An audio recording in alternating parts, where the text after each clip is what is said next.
Jim, you want to talk about the deputy's position? Last January, December, when we were putting our budgets together, I included in my proposal to allow for designation of a second deputy in the auditor's office. Renee Rowland is currently a clerk in the auditor's office.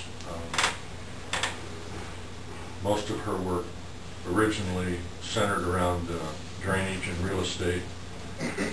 Since that time, she's taken on some of the responsibilities of elections, and more particularly in the computer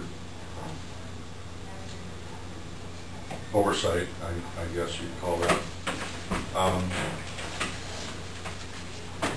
I think that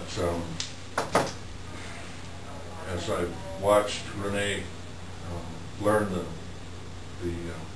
different departments in the auditor's office, I think she's very deserving of that promotion, that position. And like I said before, when we talked about this, we made that allowance in the auditor's budget for a second deputy at a 63% salary.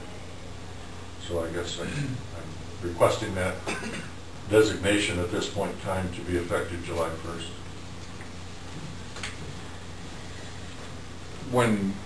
When Nancy took over the recorder's position, you at that time had two that were able to sign for you, and then when she left, that's correct. You're now down one from where you had been. That's correct.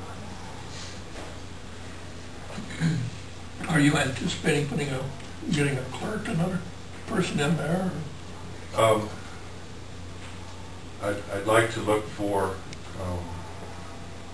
at least consider a part-time position for elections and some of the real estate duties, but I haven't approached that yet. So that's a good thing. I like that. I mean, I think it's something we need to consider. The elections,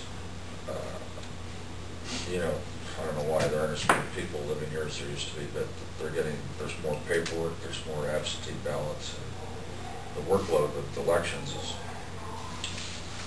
I'm not sure I can explain why there's so much more work with it, but we're having trouble. You know, one thing, finding volunteers to even serve the different precincts. That's become a huge factor.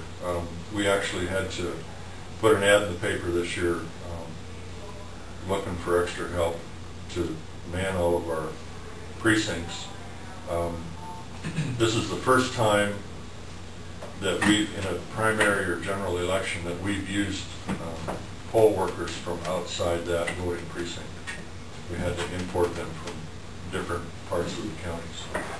And that's been the struggle the last several years. And the biggest fear, I think, the people that we've used in the past have all done an adequate job, but we've moved into a more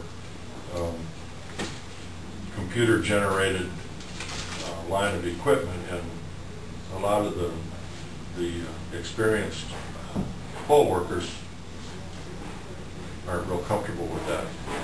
And people don't like to stand in line while poll workers learn how to do their job. You know, so it gets pretty frustrating and pretty hectic at times. So. And part of that is, you know, we're losing a lot of our volunteers, and the next generation isn't at home unemployed one. I mean, you know, our society's changed. A lot of ladies are retired. You know, they're just not there because they're working. And yeah.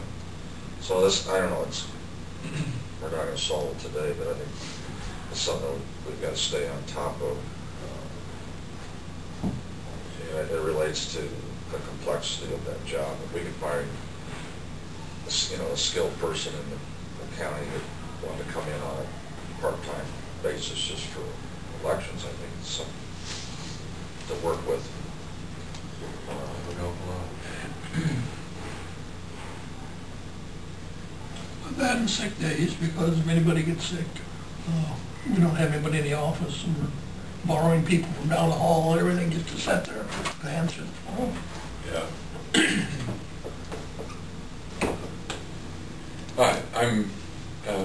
Renee has done a really good job for us, and I support doing the deputy thing. I will make the motion to designate her as a second deputy in the auditor's office. And I'll second that.